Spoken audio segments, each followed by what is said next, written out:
दर्शकों नमस्कार, मैं हूं राकेश पवार। आप देख रहे हैं रेपुटेशन मीडिया।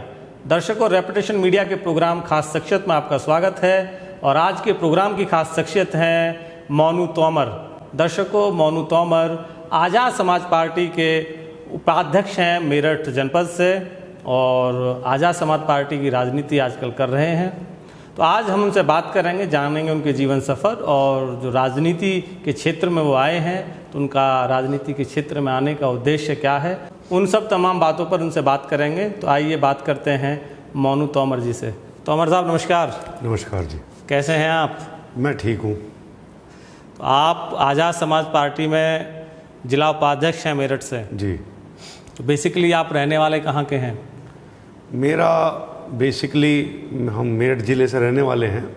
हमारा एक गांव पड़ता है दयालपुर परीक्षितगढ़ के पास, वहीं का निवासी हैं हम। और अब हम मेरठ गंगानगर में शिफ्ट हो गए। ओके। आजकल तो परिवार में कौन कौन लोग हैं? परिवार में हमारी माता जी हैं, एक छोटा भाई है, एक बड़े भाई थे वो एक्सपायर हो गए थे, 2 सिस्टर थी उनकी शादी हो चुकी है, एक वाइफ है, एक बिटिया है। और पिताजी? पिताजी हमारे बचपन में मैं करीब 5 साल का रहा था, थोड़ा थोड़ा याद है, तब एक्सपायर हो गए थे। पुलिस में जॉब करते थे। ओके। और हम छोटे ही थे सारे, तो उनका देहांत होगा बीमारी की वजह से। उन्हीं के चीज़ें मतलब हमने देखा नहीं उन्हें कभी सही तरीके से, जैसे एक पिता का साया किसी के साथ होता है, हमारे साथ हमें पिता का जो साया नहीं मिल पाया। और जो खुशी, जो खेल, जो सुख, जो दुख एक पिता के साथ बांटे जाते हैं, वो शायद हमारे नसीब में नहीं थे। तो घर में आप ही बड़े थे? नहीं, एक मेरे से बड़ा भाई था। ओके, जिनकी डेथ हो गई? हाँ, वो एक्सीडेंट में एक्सपायर हो गए थे। ओके। तो गांव में खेती वगैरह? हाँ, गांव में हमारे ज़मीन है, खेती है पूर्वजों की, उसी में हम सारा काम करते हैं। और उसी के साथ 1-2 काम और भी हमने किए हुए हैं। तो आपकी एजुकेशन कहाँ हुई? बेसिकली मेरा एजुकेशन, हमारी जो बचपन की एजुकेशन थी हमारी नेहरू स्मारक इंटर कॉलेज, जो बिल्कुल हमारे पास में पड़ता है गांव के। हाँ, उसके बाद हम परीक्षितगढ़ में डिग्री कॉलेज, इंटर कॉलेज साथ में है गांधी स्मारक, उसमें हमने इंटर की। वहाँ के बाद फिर हमने ग्रेजुएशन की। उसके बाद एक बार छोटा सा एक मामला बना, हमारे पास एनएसएस हुआ करती थी जी। तो जो एनएसएस अधिकारी थी हमारी अच्छी मैम थी, उन्होंने कुछ जातिवाद को लेके कुछ मामला बना दिया। तो एक बार हम उनकी शिकायत करने विश्वविद्यालय गए। तो जब हमने वहाँ देखा तो हमें ऐसा लगा कि शायद परीक्षितगढ़ में जो स्कूल हैं वो बहुत छोटे हैं जी, तो हमें वहाँ से निकलना चाहिए। फिर मैं वहाँ से निकला, विश्वविद्यालय कैंपस में गया 2005 में, वहीं पे एडमिशन लिया और वहीं एंट्रेंस दिया। एंट्रेंस के बेस पर हमने वहाँ पीजी की। तो किस सब्जेक्ट में आपने पीजी की? मैंने हिंदी, पॉलिटिकल और बीपीएड, एमफिल और अब मेरी पीएचडी रिसर्च चल रही है। ओके। तो आपने सीसीएस यूनिवर्सिटी से अपनी एजुकेशन जी की? सीसीएस से। तो उसके बाद एजुकेशन लेने के बाद फिर आप किसी जॉब में थे या बिजनेस में, क्या वर्क रहा? पहले मैं लमसम 6 महीने के लिए अमर उजाला के बागपत डेस्क पर रहा, उस पर जॉब की। परिस्थिति ख़राब थी तो जॉब करना मजबूरी हो गई थी। उसके बाद धीरे धीरे अपने आप को संभाला। फिर उसे करने के बाद फिर मैं छात्र राजनीति में उतर गया जी। तो मैंने देखा लोग बहुत दूर दूर से छात्र आते हैं, उनकी सुनवाई नहीं होती थी। कई घटना मेरे जीवन में बड़ी भयंकर घटी, जिनको देख के मैंने फिर बहुत लोगों के भले किए, उनके काम किए। आज आप बागपत हो, गाजियाबाद हो, नवेड़ा हो, शायद ही कई हज़ार से क्या कहूँ 50,000 लोग मुझे जानते हैं कि भाई मोनू तोमर जी ने हमारा विश्वविद्यालय में भला किया। तो आप यूनिवर्सिटी में रहकर जो छात्र आते थे उनकी मदद करते थे? जी बिल्कुल। ओके। तो छात्र राजनीति आपने वहीं से शुरुआत की? हाँ, यही एक पड़ाव था। एक बार क्या हमारा एक छोटी घटना घटी, मैं उस वाक्य को आपको याद दिलाऊँ। एक बार एक पंजाब के लुधियाने के रहने वाले सरदार जी थे, वो मंदिर के सामने बैठे एक सीढ़ियों पे रो रहे थे। शाम के समय 5:30 और 6 बजे की बात है बीच की। तो मैं आया, मैं कहा सरदार जी तुसी की गल है? तो रोना बंद नहीं किए। मैंने उन्हें समझाया, चुप हो जाओ, क्या बात है बताओ, मैं कुछ मदद कर दूंगा। उन्होंने मुझे वो बातें नहीं बताई। मैं उन्हें ज़बरदस्ती लेकर अपने रूम पर गया। मैंने वहाँ रोका, रात को उन्हें खाना खिलाया। फिर उन्होंने रात को मुझे अपनी सारी बात बताई कि मेरे 2 बच्चे हैं, एक बिटिया मेरी MBBS है और दूसरी बेटे ने MBBS किया, परंतु विश्वविद्यालय ने उसकी डिग्री कैंसिल कर दी है। जी। तो वो बड़े उदास, मतलब बहुत परेशान थे। तो मैंने कहा कोई दिक्कत नहीं, आपका कल काम हो जाएगा। वो एक तकनीकी गड़बड़ से उसको, जो स्कूल के हिसाब से वो डेट गलत लिख दी थी जी। उसके हिसाब से उसका टाइम बाढ़ हो रहा था, परंतु वो तकनीकी गलती विश्वविद्यालय और कॉलेज की थी, बच्चे की नहीं थी। जी। खैर हमने रजिस्ट्रार से मिलकर वो उसकी तकनीकी शुद्धि कराई और उसके करने के बाद उसकी डिग्री 2 बार से मार्कशीट दिलाई और उसकी डिग्री दिलाई। तो उसे करने के बाद जब वो मेरे पास आए तो उन्होंने मेरी खोली भरी। मुझे आज भी वो वाक्य याद है।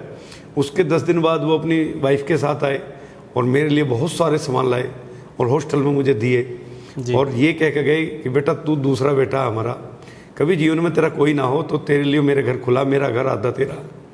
मेरे पास 30 बीघे ज़मीन है, कभी भी आके तो आधी ले लेना जब तक मैं जिंदा हूँ। तो मुझे उस दिन एक एहसास हुआ कि जीवन में इंसान को कभी ना कभी कुछ अच्छे काम करने चाहिए, सामाजिक काम करने चाहिए। तब से मैं इस काम में लगा कि भाई लोग आते हैं, भटकते हैं, उनके काम नहीं होते।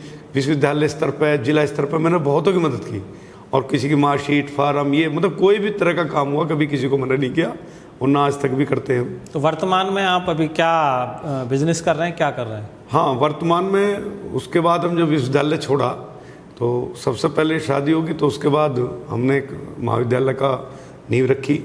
मेरा मन था, हमारे क्षेत्र में शिक्षा की कमी थी, तो डिग्री कॉलेज मतलब BA, BCom, BSc, BEd, BTC जैसी डिग्री करने के लिए लोग हमारे मेट आते थे, वो कर नहीं पाते थे। महंगी एजुकेशन थी और दूरी से खर्चा बढ़ता था। सबसे बड़ी दुविधा लड़कियों के लिए थी, क्योंकि गांव परिवेश जो होता है वो लड़कियों को बाहर नहीं भेजता। शहर में रहने वाले पेरेंट्स जागरूक होते हैं तो अपने बच्चों को नहीं रोकते, वो भेज देते हैं, परंतु गांव वाले क्या, उनके सम्मान, समाज और वो क्या कहेगा, ये क्या कहेगा, ऐसी फालतू की बात चलती है। इसलिए मैंने वहाँ डिग्री कॉलेज की एक नींव रखी, जो बड़े स्ट्रगल के बाद हमने वो चलाई। ठीक चल रहा है? हाँ, 2014 से वो रन किया और आज 2026 तक वो चल रहा है और लमसम हर साल 500-700 बच्चे हमारे यहाँ से डिग्री करके निकलते हैं। तो आपकी जो धर्मपत्नी है वो भी मतलब हाउस वाइफ है या? नहीं, वो दरअसल बेसिकली हमारी जो वाइफ है वो टॉपर थी, high school, inter, graduation, BEd, MEd, gold medalist थी। तो उसके बिहाफ पे ही उनको जॉब मिल गई और गवर्नमेंट जॉब मिली, टीचर बन गई। तो उनका इच्छा थी कि मैं टीचर बनूं। जॉब तो कई और भी ऑफर थे उन्हें, पर उन्होंने टीचिंग चुना कि मुझे टीचिंग पसंद। गवर्नमेंट ने तो उनको जॉब दे दी जी, पर वो आपको कैसे मिली? गोल्ड मेडलिस्ट कैसे? नहीं, दिक्कत ये थी, मिलना तो दरअसल हमारे समाज में एक क्रूति है कि माँ बाप ही, लड़का कुछ नहीं करता ना लड़की कुछ नहीं करती, माँ बाप पसंद करते हैं। बेसिकली उनके पिताजी ने, जैसे हमारे पास आते थे, मैं विश्वविद्यालय रहता था तो 1-2 बार किसी काम आए, जाते रहे, पता करा। उनके एक परिवार के मेरे पास रहते थे, तो जब लड़का ढूंढते उन्होंने बताया भी ये भी देख लो। तो वो आए तो उन्होंने घर का मेरा सारा काम देखा, मुझे देखा, कहने लगे भी लड़का ठीक है। तो उन्हें समझ में आया। समझ में आने के बाद बातचीत हुई, उसके बाद शादी के स्थल तक हमारा सब। चलिए, बहुत बढ़िया। तो अभी आप छात्र राजनीति से आपकी शुरुआत हुई जी।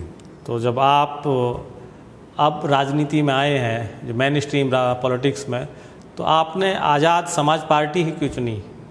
हाँ, दरअसल 2009-10 में मैं कांग्रेस NSUI का जिला अध्यक्ष था जी।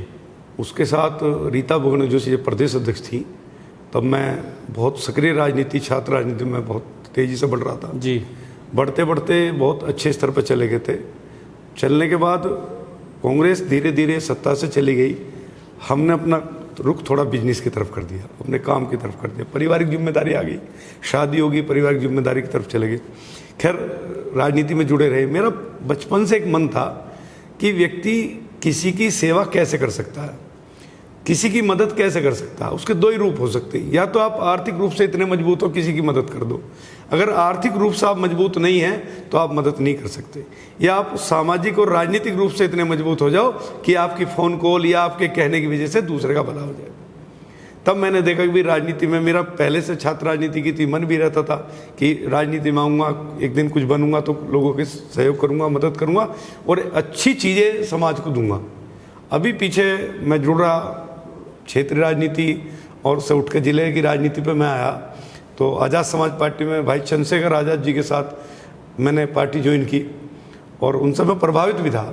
वो हमेशा एक बात कहते हैं कि उन्होंने मुझसे कहा, सबसे कहते हैं कि मोनू भाई आप जीवन में निरंतर आगे बढ़ना, पर सच्ची और अच्छी राजनीति करना, गलत मत करना और मुकाम मिलेगा आपको। उन्होंने मुझे कहा, मुझे अच्छा लगा कि कोई इतना बड़ा स्तर पर नेता कैसी बात कर सकता है। हर नेता अपने हित की बात करता है, उन्होंने कभी अपने हित की बात नहीं की। जब भी कि नहीं, सामाजिक हमारे लोग समाज का उद्धार करेंगे, हम पार्टी आएगी तो मेहनत करो, समाज को जोड़ो, जोड़ने के बाद ये लोगों का भला करो, इनके काम कराओ, मतलब हमेशा मुझे पैरवी की और मैं चलता गया। फिर चुनाव की बारी आई। अभी जैसे पिछले कुछ दिनों से मैं चुनाव में सक्रिय था। जिला पंचायत हमारा वार्ड 32 पड़ता है अपेक्षागढ़ के आप पास। जिला पंचायत की तैयारी कर रहे हैं जी। कौन से वार्ड से? हमारा वार्ड 32 पड़ता है जिला पंचायत का। किला अपेक्षागढ़ क्षेत्र है हमारा पूरा। किला अपेक्षागढ़ क्षेत्र है जी। तो आपने जो पार्टी ज्वाइन की है, जिस पार्टी में आप हैं अभी वर्तमान में, उसके जो राष्ट्रीय अध्यक्ष हैं चंद्रशेखर, वो भी बहुत तबके निकले हैं, उन्होंने भी अपने जीवन में संघर्ष किया है और आज उनकी अपनी एक पोजीशन है, अपने एक मुकाम है। और अगर वो लगातार ऐसे ही बढ़ते रहे और समाज और राष्ट्र के लिए काम करते रहे तो उनका जो भविष्य है वो उज्जवल है। जी। तो आप उनकी किन किन बातों से ज़्यादा इंस्पायर हुए? उनकी सबसे अच्छी खास बात ये है, वो साफ बोलते हैं। जी। लोग उन्हें कोई पंडित विरोधी कहता है, कोई ठाकुर विरोधी कहता है। कई बार मेरी बातें होती हैं तो मैं पूछता हूँ किसी एक पंडित को लाओ मेरे सामने कि उन्होंने उनके विरोध में बात की है। वो सिर्फ उस मनुवाद का विरोध किया उन्होंने जो महिलाओं पर अत्याचार करते थे, जो पुरुषों को चप्पल पहनने पर अत्याचार करते। शादी होगी तो घोड़ी पर नहीं बैठने देंगे, पत्नी औरत कपड़े पहन के नहीं घूमेगी। ऐसी जो पुरानी चीज़ें चली आ रही थी, उन लोगों को जो मनुवाद से ग्रसित थे उन लोगों के खिलाफ वो हैं। बाकी वो हर समाज के साथ लेके चलते हैं। और बेसिकली जैसे मैं गुर्जर समाज से आता हूँ, बहुत सम्मान करते हैं गुर्जर समाज का।